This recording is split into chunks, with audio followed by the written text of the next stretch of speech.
السلام عليكم ورحمة الله وبركاته. احنا النهاردة موجودين في حي زيزينيا. حي زيزينيا ده حي موجود في الاسكندرية، من اجمل الاحياء اللي ممكن تزورها وانت في الاسكندرية، وهو حي زيزينيا. الشارع اللي حضراتكم شايفينه ده هو شارع احمد يحيى. ايه اللي جابنا هنا؟ جينا عشان نوريكم من اجمل المتاحف الموجودة في الاسكندرية، هو متحف المجوهرات الملكية. تعالوا معايا اوريهولكم من الداخل. وده بقى المتحف الوحيد اللي بيعرض فيه مجوهرات الأسرة الملكة، وهي أسرة محمد علي اللي حكمت مصر سنة 1805 لسنة 1952. موجود هنا أكتر من 1100 قطعة ذهبية موجودين داخل القصر ده، مكون من دورين 2 وفيه 33 باترينا معروضين فيهم المجوهرات الخاصة بالأمير أو الأميرة أو الملك أو الملكة. رسوم المتحف 20 جنيه للفرد، وبالنسبة للطالب 5 جنيه، والطفل أقل من 6 سنين مجانا، يعني مش مكلف خالص. وحقيقي بجد هتستمتعوا بوقتكم، بس لازم تزوروه أول ما تنزلوا إن شاء الله اسكندرية. تعالوا أوريكم بقى المتحف من جوه. ودي بقى مقتنيات الأميرة فوزية شقيقة الملك فاروق الأول، مصنوعة من الذهب والبلاتين المرصع بالماس والياقوت الأحمر، وفيهم علبتين للحلوى بمناسبة الزواج الأميرة فوزية. ودي مقتنيات الأميرة فايزة شقيقة الملك فاروق، مصنوعة من الذهب والبلاتين والذهب الأبيض المرصع بالأحجار الكريمة. تعالوا معانا نشوف حاجة تانية. ودي بقى مجموعة صور بالمينا الملونة بتمثل بعض أفراد العائلة الملكة. المكان هنا يستاهل بجد إن حقيقي تيجي تزوروه.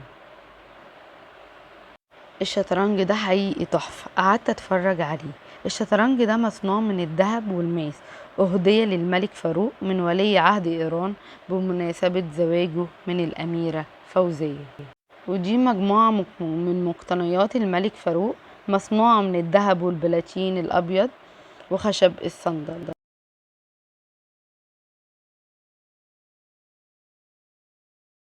ودي مجموعة من أدوات المكتب للملك فاروق، مصنوعة من الذهب والفضة واللازورد وحجر الدم.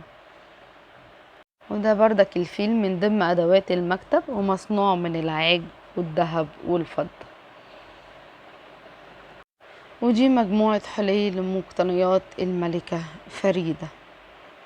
ما شاء الله، الحاجة جميلة قوي.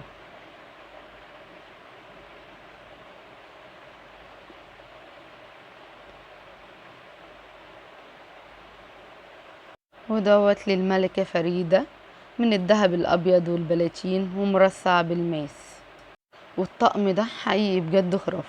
ده طقم شاي مصنوع من الذهب الخالص، مكتوب عليه اسم الملك فاروق والملكة فريدة، وأهدية ليهم بمناسبة زواجهم. كل الحاجات دي مشغولات ذهبية وأحجار كريمة. ما شاء الله، الطقم ده بجد عجبني جدا. واللي جنبه دي ازايز خمور مصنوعة بردك من الذهب، وموجود عليه اسم الملك والملكة.